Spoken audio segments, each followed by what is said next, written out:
Hello viewers, you are welcome back to Zakir Naik TV. Today I'm with video of Dr. Zakir Naik where his son, Parik Naik, gave a lecture in one of the Nigerian university about the topic Islam, the solution to humanity. So in question and answer session, a young lady challenged Zakir Naik about that topic itself, Islam as a solution to humanity. So let's hear their discussion or conversation together and we'll later talk about it. Good afternoon, Dr. Zakir Naik. Good afternoon, Sheikh Farik Naik, and then other dignitaries recognized. I greet everybody, my fellow students. Okay, concerning the first lecture by Sheikh Farik Naik, he said that the Quran, right, is the solution to the problem of humanity. Okay, so I just want to know what the problem of humanity is. Yeah, what's the problem of humanity that the Quran is the solution to the problem? That's my question.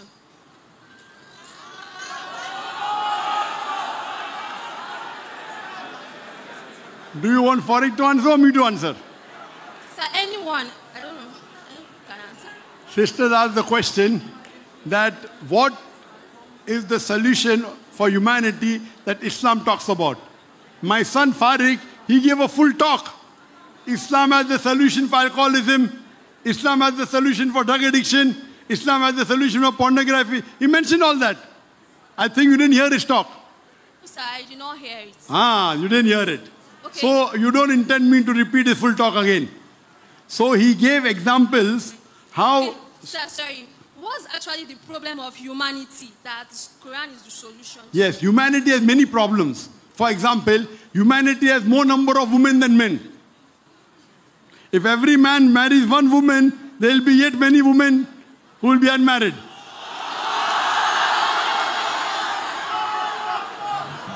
So Quran says in Surah Nisa chapter 4 verse number 3, marry women if a choice in twos, threes or fours. If you can't do justice, marry only one.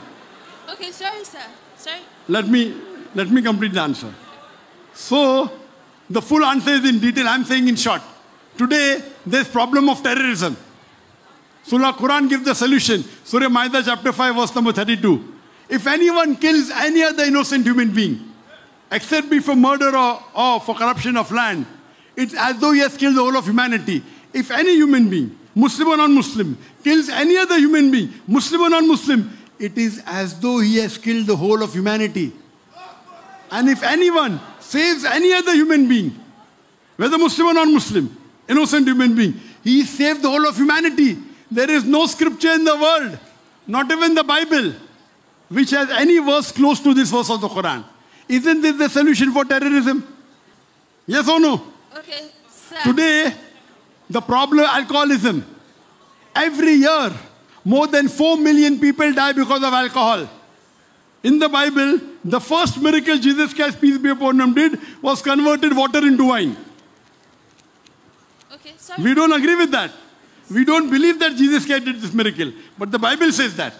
In the Quran, Allah says in Surah Ma'idah, chapter number 5, verse number 90, Ya ayyuhalladhina amanu, oh you believe, ennamal khamru wal maisuru, most certainly intoxicant gambling, wal anzab wal aslamu, dedication of stone, divination of arrows, rich to memory shaitan. These are Satan's handiwork. Abstain from it that you may prosper. So Quran has the solution. If alcohol, I'm a medical doctor. I can give a talk of 1 hour, what is the problem with alcoholism? Cirrhosis of liver, pancreas, esophagus cancer. I can go on and on. What is the solution? Prohibit it. So Islam has solution to all the problems. One by one, if it will take me 10 hours. So my son pointed out few problems of humanity and gave the solution and told Islam is the solution to the problems of humanity. So if you want to hear the talk again, sister, you can go on the YouTube and type Farik Naik. Okay. Is Islam the solution for humanity? And you'll get the lecture. You can see it again and inshallah you'll be convinced. Okay, sir, please can I say something? Sure. Okay, sir, if there's a problem for humanity, now, we are all humans, right? And then humans generally are supposed to have just a particular problem that can be applied to everybody. Sorry, so can you speak a bit slowly, sister? Okay, sorry. Slowly and loudly. Okay, I said if we are all humans, right? Yes. Now, humans generally are supposed to have a particular problems that are centered to everybody. It's not because that, okay, today she's poor, or maybe she don't have money, me I'm rich. Being rich or being poor is not a problem, right? Because she's rich or maybe I'm poor. That's not a problem. But what I'm saying is that a problem is supposed to be applied to everybody if it's a problem for humanity. So now, I don't know, there's something I want to point out everybody. It's supposed to be something that everybody should partake of it and is universal. So now sin is the problem of everybody on earth. Because you will not tell me that I've not done something wrong or she has not done something wrong. But sin is universal. Poverty is something that everybody, people are rich, people are poor. So it's not universal. But sin is something that is universal to everybody and it applies to everybody. And that's what we saw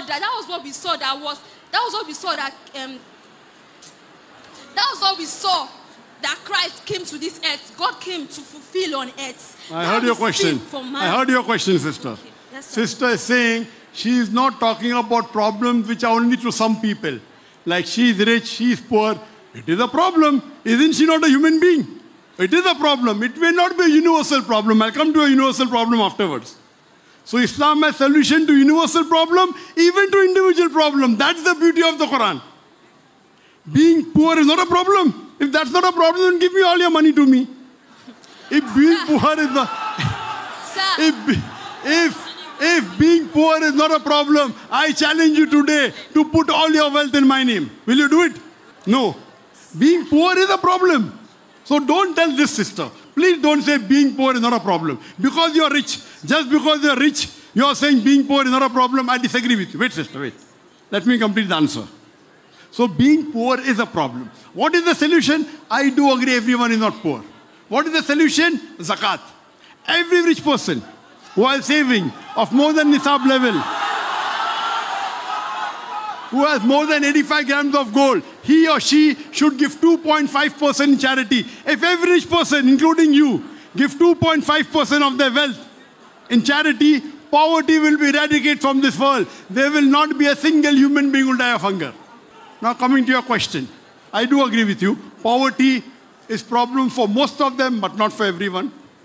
Alcoholism may be a problem for some, not for everyone. I agree with you. You are telling sin is a universal problem. I disagree with you. Every child is born masoom. He is sinless. It is your wrong conception. Show me one verse in the Bible. Does the Bible say you're born with sin? You are saying you are a Christian. Everyone is born. You don't know the Bible. The Bible says in the book of Ezekiel, chapter number 18, verse number 20. The soul that sinners shall die. The soul that sinners shall die. You are talking about the original sin, correct? That Adam and Eve, Adam ate the apple. Eve tempted Adam. They ate the apple. And everyone is born sinless. This is your wrong reading of your Bible. What the Bible says in the book of Ezekiel. Sister, I'm quoting from my memory. God-given computer. You can open your Bible if you want. You're a Christian, correct? Yes, I'm a Christian. In practice, I'm more Christian than a Christian than you. In practice, if Christian means following the teachings of Jesus Christ, I'm more Christian than you. I'm coming to your reply. It's mentioned in the book of Ezekiel, chapter number 18, verse number 20. The soul that sinners shall die. The son shall not bear the iniquity of the father, neither the father shall bear the iniquity of the son. That means the son shall not bear the sin of the father, neither the father shall bear the sin of the son. But if the person turns back, he shall not die. So that means, according to the Bible, sin is not inherited. In Islam, every child is born as a masoom, even if he's born to a Christian parents, born to a Hindu parent, born to a Jewish parent, or a Muslim parent. That child is sinless. So I disagree with you that sin is a universal problem. After he grows, because the beloved Prophet said, if a person is a child, and if it is something in ignorance, the pen is lifted. He is not responsible. He is not. If a small child does something who's 3 years old, If he does a mistake, he is not to blame. So in Islam, everyone is not sinless. That is your false teaching of the church. The Bible also says, the soul that sinners shall die. But the son does not bear the iniquity of the father. So even your example that sin is universal is a wrong example. It goes against the teaching of your Bible. But Islam has a solution even for sin. Islam, if you want to stay away from sin, follow the Quran. Follow the Quran. Quran has the solution to stay away from sin. Sin means anything you do in which you get a punishment. Follow the Quran. The Quran. So, Islam as a solution to humanity, the lady is arguing that no, Islam is not the solution to humanity. The main problem of humanity is a sin, and she's trying to say Jesus come to carry away the people's humanity's sins, that which is the main problem. So that is why he even died, because that is what they used to say. They used to say Jesus died for our sin. No, that is lie. As Jesus Christ did not even die. According to Quran, Allah subhanahu wa ta'ala said, لَقَدْ كَفَرَ الَّذِينَ قَالُوا إِنَّا قَتَلْنَا الْمَسِيحَ عِيسَى بْنَ مَرْيَمَ رَسُولَ اللَّهِ وَمَا قَتَلُوهُ وَمَا صَلَبُوهُ وَلَكِنْ شُبِّهَ لَهُمْ. That those people that says they disbelieve, who are those people that they disbelieve? Those people that says, we kill Jesus, the son of Mary. Quran said, وَمَا قَتَلُوهُ, they did not kill him. وَمَا صَلَبُوهُ, they did not crucify him. وَلَكِنْ شُبِّهَ لَهُمْ. Nay, its reflection, we reflect him for them. That is, God reflects Jesus Christ's face on somebody, one of their brothers' face, where they think it is Jesus Christ, and they carry that their brother, crucified him and killed him. Jesus Christ was resurrected by God after he entered the cave. All those things, you should look about the history. So about all those people that they are calling Islam terrorists, Islam terrorism, Islam Muslims are terrorists, this and that. So like the Zakir Naik in this video, he mentioned one of the Quran verses that says like وكتبنا عليهم فيها أن النفس بالنفس والعين بالعين والأنف بالأنف والأذن بالأذن والسن بالسن والجروح قصاص. Another verse says whosoever kill a human is like as if he killed the humanity, and whosoever protects human life is as if he protects the humanity. So no any scripture you can find this kind of verse on unless you come to the Islam, you come to the Quran. So that is why Quran is the best of all scriptures. Quran is the last scripture given by last messenger of Allah, Prophet Muhammad sallallahu alaihi wasallam. So the best solution to humanity problem is in Islam. If you are looking for your own problem as a human, you should come to the Quran, you should come back to Islam, you really get the solution. And Allah subhanahu wa ta'ala will solve all problems for you. Because they were saying every human is a sinner. Yeah, every man can make a sin, but we are all born not as sinners. Prophet Muhammad sallallahu alaihi wasallam said, كل مولود يولد على فطرة الإسلام إلا أن أبويه يوحدانه أو ينصرانه أو يمجسانه. That all the child are given birth in the flag of Islam, except if his parents are Christian, then they will Christianize him, or they are Jews, they will make him Jew, or they are pagans, they will make him to be pagan. So a newborn babies are sinless. Newborn babies, they are coming sinless, and if they died at that right time, they are dying sinless. According to Islam, person is not starting to commit sin. What he did, he will get a commission of sin on until he reach the age of puberty, which is 14 or something like that. So here we come to the end of this video. Don't forget to subscribe our channel, Kenya TV. like our video and share it for the rest of the people to benefit. From here, I'm saying thank you. We shall meet in the next video.